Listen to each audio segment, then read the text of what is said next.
Dan saya sampaikan kepada para habaib, kebetulan ada Habib Husin nih, ya, itu berkah buat antum. Kajian Kiai Imad ataupun Gus Rumail yang kontra dan pro dan kontra, itu berkah untuk para habaib. Assalamualaikum warahmatullahi wabarakatuh. Apa kabar sahabat-sahabat sekalian dimanapun anda berada? Semoga kita semua selalu dalam kesehatan dan kebaikan, amin ya rabbal alamin. Nah, pada kesempatan kali ini saya menemukan sebuah pernyataan yang sangat bijak sekali, sangat bijaksana dari Buya Ar-Razi. Beliau ini menanggapi polemik nasab ini dengan cara yang sangat santun dan sangat bijak, proporsionalnya. Artinya tidak memihak sebelah. Ini mungkin nanti yang akan menjadikan kita semua ini terbuka pikiran kita, bisa menanggapi polemik ini dengan baik dan santai, tidak anarki, tidak penuh dengan kebencian. Ya, karena memang tujuan utama Kiai Imad meneliti atau mengangkat sebuah tesis ini bukan untuk ujaran kebencian. Cuman dari kelompok sebelah ini menganggap bahwa apa yang telah dilakukan Kiai Imad ini adalah sebuah kebencian beliau terhadap para habaib. Padahal tidak. Beliau ini hanya ingin meluruskan apa yang telah beliau itu teliti. Benar atau tidaknya, beliau itu masih ingin membuktikan, yaitu dengan pembuktian seperti kitab-kitab zaman, meminta kita itu untuk mendatangkan kitab, atau kalau tidak itu melakukan tes DNA seperti itu. Bukannya malah menyerang Kiai Imad, mencaci maki, membenci. Bahkan Kiai Imad ceramah itu dilarang, dihadang, sampai kelompok-kelompoknya Kiai Imad itu seakan-akan musuh bagi mereka. Padahal dari kelompok sebelah itu tidak pernah seperti itu, hanya ingin mengadakan penelitian ilmiah. Benar atau tidaknya itu kan Allah alam, kita semua yang menghukumi seperti itu. Boleh saya kasih anjuran ya, kalau dengerin Kiai Imad harus dengerin Gus Rumail, biar dapat ilmunya imbang ya. Jadi jangan dengerin satu, jangan dengerin ya, yang isinya kebencian, yang isinya ilmu. Ini saya lihat video-video mereka yang inti-inti masih ada. Saya mulai dari sebuah prinsip bahwa untuk mengetahui apa maksud dari penulis, dia itu mau nulis apa di dalam As-Suluk, sementara naskah yang bisa kita gapai itu kan 4 naskah, semuanya berbeda. 2 naskah itu menulis silsilah Ali bin Jadid sampai ke Ahmad bin Isa, dari Ali sampai Ahmad bin Isa itu kan 9 nama. 2 naskah lainnya dari Ali sampai ke Ahmad bin Isa itu melalui 6 nama, ada pemotongan. Nah, dari 4 naskah yang bisa kita capai itu tidak ada satupun yang divalidasi atau mendekati masanya Al-Janadi. Itu clear. Kitab As-Suluk itu selesai tahun 720, Al-Kamakol 715, dan naskah yang paling tua yang kita miliki itu naskah yang disalin ulang tahun 820. Berarti kan selisihnya hampir 100 tahun tuh. Bukan dari wafatnya Al-Janadi, tapi rampung tulisan As-Suluk, kitab As-Suluk itu tahun 720 lah. Asumsinya 720 sampai 820 itu kan ada 100 tahun. Nah, saya berusaha mencari naskah aslinya atau naskah yang Sohahahul Janadi, itu belum ketemu sampai sekarang. Tapi saya punya cara yang lain untuk mengetahui Al-Janadi itu mau nulis silsilahnya Ali bin Jadid itu seperti apa. Dari orang atau intelektual, 2-3 orang, satunya itu mendapati masa hidupnya Al-Janadi sekitar 10 hingga 20 tahun, yaitu Al-Malikul Afdal dalam Al-Athaiyah Asaniyah. Silsilah Ali bin Jadid itu 9. Saya bisa menampilkannya seperti ini, Pak. Nah, kitab ini Al-Athaiyah Asaniyah, halaman 460. Dia seorang raja dinasti Rasuli, wafat 778. Konon dia itu umurnya 75 tahun. Berarti kan 778 dikurangi 75, berarti kan dia mendapati masa kehidupan Al-Janadi ya maksimal kan minimal 15 atau 10 tahun lah, 10 tahun. Dia seorang intelektual, diasuh oleh seorang raja, dan besar kemungkinan karena redaksinya sangat mirip, nomor indeks 538, dia itu menulis silsilah Ali bin Jadid sama persis dengan naskah 838. Makanya bagi saya yang paling sahih atau maksud dari Al-Janadi menulis Ali bin Jadid itu silsilahnya seperti apa, ya bukti atau evidence, bukti material yang bisa kita raih itu dari orang atau intelektual yang mengutip pendapat Al-Janadi, yaitu Al-Athaiyah Asaniyah. Dia menulis 9 orang ya, berarti Ali 1, Muhammad 2, Ahmad 3, Jadid 4, Ali 5, Muhammad 6, Jadid 7, Abdullah 8, Ahmad bin Isa itu ke 9. Itu. Jadi kalau bisa dikoroborasi, kita konfrontasi antar naskah dan orang yang mendapati masa Al-Janadi dan membaca naskahnya langsung, karena dia kan pasti bersumber dari naskah yang paling dekat dengan masa kehidupan Al-Janadi, maka silsilah Ali bin Jadid itu seharusnya tidak problematik, karena ada orang yang menjadi saksi hidup Al-Janadi menulis, dan dia orang Yaman Pak, dia seorang raja dinasti Rasuli, menulis silsilah Ali bin Jadid sampai ke Ahmad bin Isa itu 9. Jadi bagi saya silsilah yang benar adalah yang versi 838, naskah As-Suluk tahun 838, dan versi Princeton mungkin tahun 1015 gitu. Itu salinan kelima. Ya baik, silakan Kiai Iman. Jadi kalau dengerin Kiai Iman, dengerin Gus Rumail ya. Ini saran saya kalau masih mau dengerin nasab di YouTube. Karena wajah antum kayaknya ada yang kelewat nasab nih di YouTube-nya. Keganggu, ya kan? Makanya ketemu Habib udah nggak respect lagi kan? Ya, anggaplah kitab As-Suluk itu, kemudian kitab Al-Ataya As-Saniyah itu memang ditulis, dicetak sesuai dengan manuskrip aslinya. Tetap saja ini nasab daripada Ba'lawi ini yang kemudian mencangkok ya kepada Syarif Abul Jadid, itu nyambung kepada Abdullah ini yang dimaksud misalnya oleh Al-Ataya As-Saniyah. Karena apa? Karena tidak ada satu kitab pun yang menyatakan Syarif Abul Jadid ini punya adik namanya Alwi dan Basri. Itu sama sekali tidak ada kitab yang menyertai di abad ke-8 itu yang menyatakan demikian atau sebelumnya. Itu adalah interpretasi dari keluarga Ba'lawi di abad 9. Bahwa ini adalah Syarif Abul Jadid ini adalah keluarga kita. Padahal itu Syarif Abul Jadid keluarga tersendiri. Dia keluarga tersendiri, seorang ulama, muhaddisin, ditulis silsilahnya oleh As-Suluk, kemudian kitab-kitab lainnya itu mencangkok kepada As-Suluk. Dari Jadid bin Ahmad bin Isa, ada yang menulis Jadid bin Abdullah bin Ahmad bin Isa. Kemudian kitab-kitab yang lain yang dicetak kemudian sekarang ini, Al-Ataya As-Saniyah, kemudian kitab yang lainnya itu terpengaruh oleh keluarga Ba'lawi di abad ke-9 dan terpengaruh oleh permanennya nasab itu yang kemudian sudah dicatat selama 550 tahun sampai hari ini. Karena pencetakan kitab-kitab itu tahun-tahun sekarang. Kemudian pencetak atau muhakik, kadang-kadang muhakik ini kan cerdas-cerdas. Oh ini salah, ini kurang ini. Ini ada kitab-kitab Al-Burqa Musiko, ini ada kitab Al-Ghuror, ini kitab ada Syarhul Ainiyah. Secara lengkapnya, mungkin ini kurang. Kemudian ditambahi menurut daripada interpretasi sumber dari seorang muhakik. Itu bisa saja terjadi. Tetapi apapun yang terjadi itu, di nasab Syarif Abul Jadidnya yang dicangkok oleh Ba'lawi, ini adalah tertolak oleh kitab-kitab sebelumnya. Begitu pula persaudaraan daripada Alwi dengan Syarif Abul Jadid ini tertolak pula. Nah ini Mas Rumail apakah sudah menemukan sebuah kitab yang menunjukkan bahwa Abul Jadid ini, Abul Hasan Ali atau Syarif Abul Jadid ini punya adik namanya Alwi? Ketemu ya. Apa itu kitabnya? Kitab dari Ali bin Jadid sendiri, judulnya Arba'in.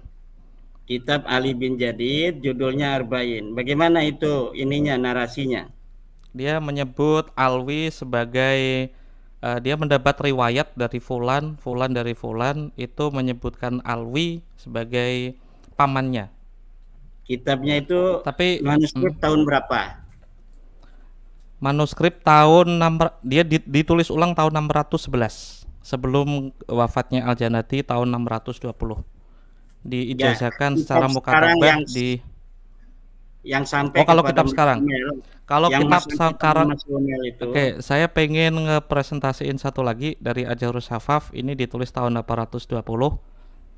Jadi sebelum Ali Asakran itu bilang Ubaidillah, Abdurrahman Al-Khatib menuliskan ya, wakana, ini baris pertama, Iya. wakanu lahu minal walad Ubaidillah, Ubaidullah, wa akhlafa Ubaidullah Asy-Syaikh Al-Basri bin Ahmad, Jidul Faqihul Imam, Jidul Faqihul Imam Al-Alim Al-Amil Salim bin Basri. Salim bin Basri ini juga mengijazahkan atau mengisnadkan sebuah hadis kepada Ali bin Jadid lewat satu orang lagi ke bawah. Wa kanu masyhurun bil ilm wasolah. Kalimat seperti ini mengindikasikan kalau Ba'alawi itu sudah dikenal jauh sebelum kitab ini ditulis ya. Iya. Gitu. Kitab ini kan ditulis oleh orang Balawi ya, atau oleh Bukan. Al-Khatib. Iya, dari Al-Khatib dari Al-Khatib, bukan Ba'alawi. baru 40 tahun yang lalu. Ini apakah sebagai peneliti Mas Romel tidak curiga bahwa orang yang menulis ulang ini menambahkan segala macam? Nah, kita sebagai orang yang mau meneliti ini jangan hanya mau menerima, taken for granted sebuah berita, kemudian kita mengamini, oh ini katanya kitab yang ditulis abad ke-8 atau abad ke-9 sudah menyebutkan, sedangkan kitab ini dicatat baru 50 tahun. Itu kemungkinan adanya subjektivitas dari orang yang menyalin itu sangat besar.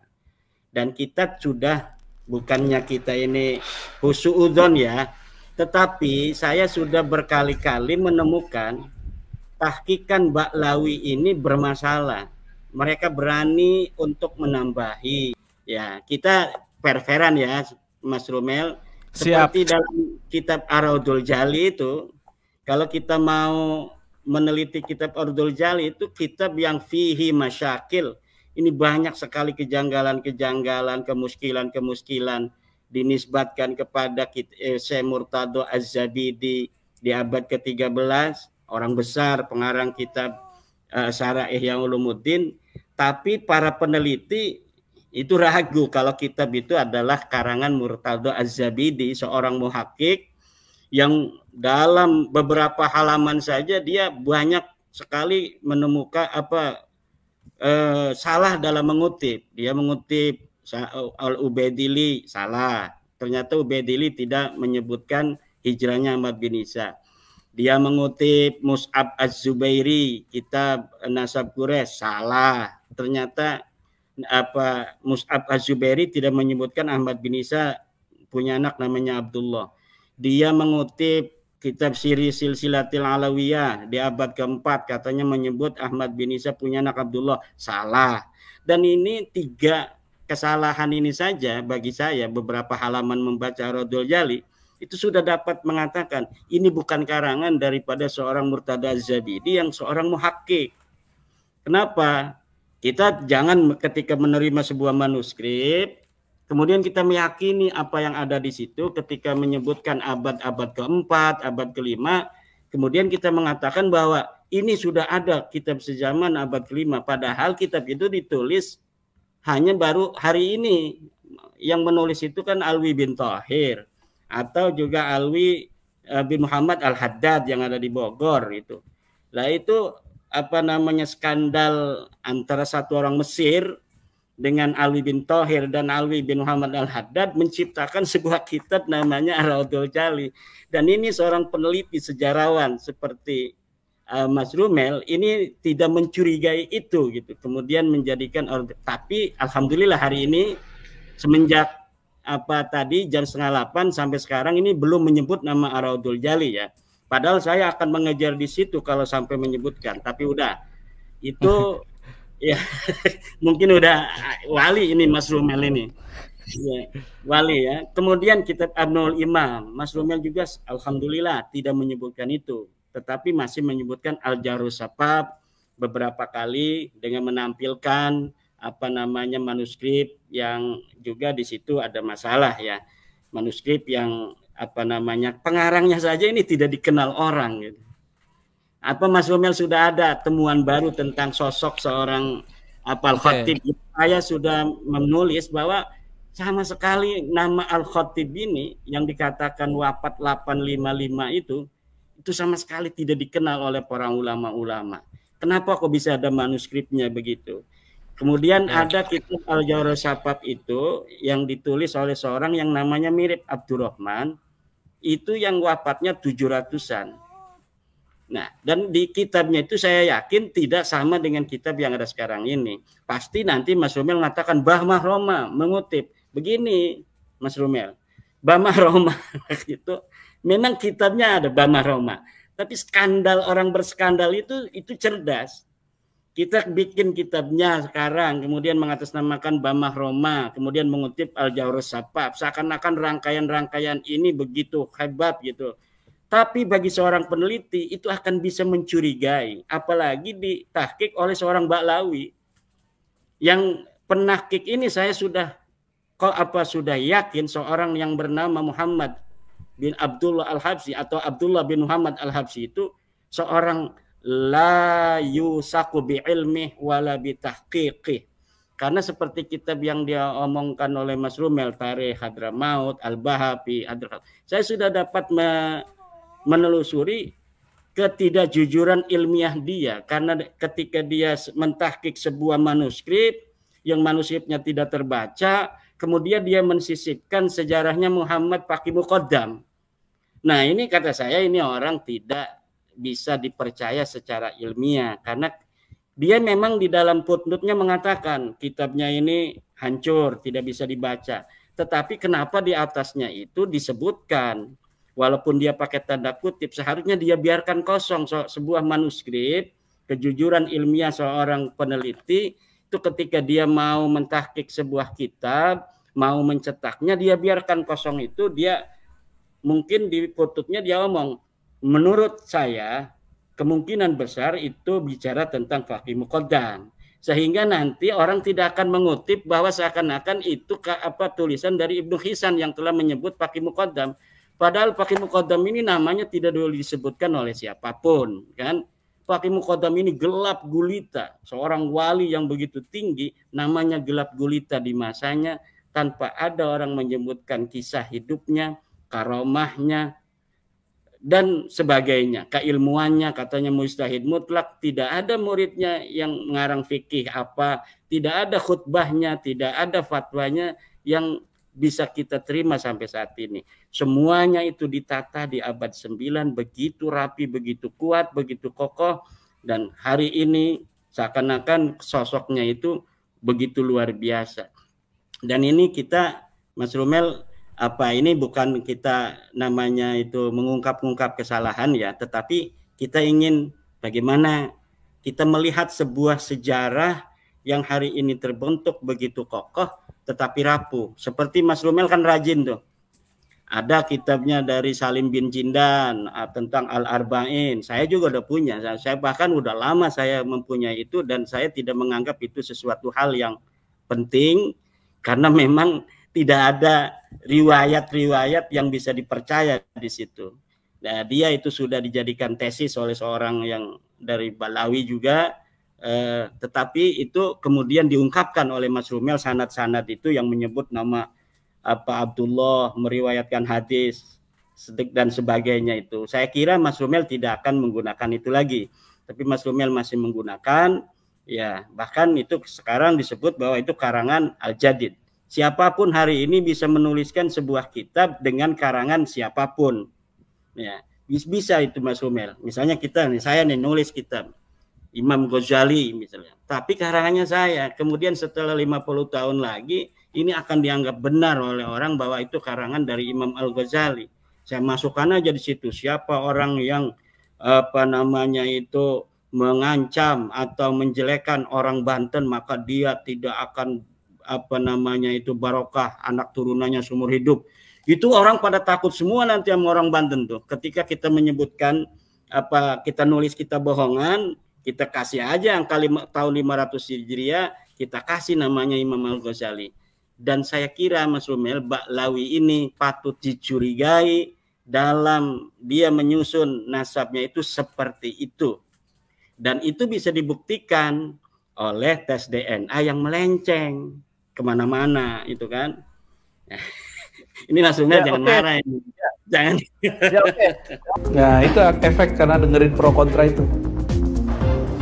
Efek dengerin pro kontra. Nah ini nggak baik. Maka supaya harus imbang. Kita membuka hati dengan semua hasil penelitian orang pro ataupun kontra ya. Dan saya sampaikan kepada para habaib, kebetulan ada Habib Husin nih ya, itu berkah buat antum. Kajian Kiai Imad ataupun Gus Rumail yang kontra dan pro dan kontra itu berkah untuk para habaib. Berkah juga untuk keturunan Wali Songo. Apa berkahnya untuk para habaib? Mungkin antum lebih tahu Habib. Di antara para habaib ini yang belum pantas dipanggil Habib udah dihabibkan orang, benar nggak Habib? Akhirnya jumawa. Sedangkan di bagian sana banyak sekali Habib yang tulus-tulus itu kemudian terganggu oleh ini. Maka Allah selamatkan dengan cara ini. Karena fenomena pro kontra ini izin Allah tuh bukan? Izin Allah tuh bukan? Izin Allah kok. Kalau begitu mesti ada satu hikmah. Khalaqal khalqa li hikmatin. Pembukaan Sibtidurar. Khalaqal khalqa li hikmatin. Allah menciptakan suatu, menjadikan suatu pasti ada hikmah yang tepat. Silakan ditangkap itu. Mungkin untuk menjaga hati para habaib supaya tidak jumawa dengan nasabnya, sudah tidak tirani dengan fam-famnya, ya. Tahu fam nggak? Bukan familiar Bang Do itu. Nah, bagaimana tanggapan sahabat-sahabat sekalian setelah menyimak dan mendengarkan video barusan? Saya harap seperti apa yang telah dikatakan oleh Buya Ar-Razi, ini menjadi ilmu yang bermanfaat untuk kita semua, menjadikan hikmah yang terkandung di dalamnya ini memberikan hikmah untuk kita bersama, sehingga menjadikan pikiran kita berwawasan yang luas, tidak sempit, tidak mudah terprovokasi, tidak mudah mengklaim dan menghukumi suatu kelompok itu seperti ini, kelompok seperti ini, membenarkan satu kelompok, tapi kita mencari jalan tengah, mencari hikmah yang terkandung dari sebuah kejadian. Amin amin ya rabbal alamin. Akhiran dari saya, wassalamualaikum warahmatullahi wabarakatuh.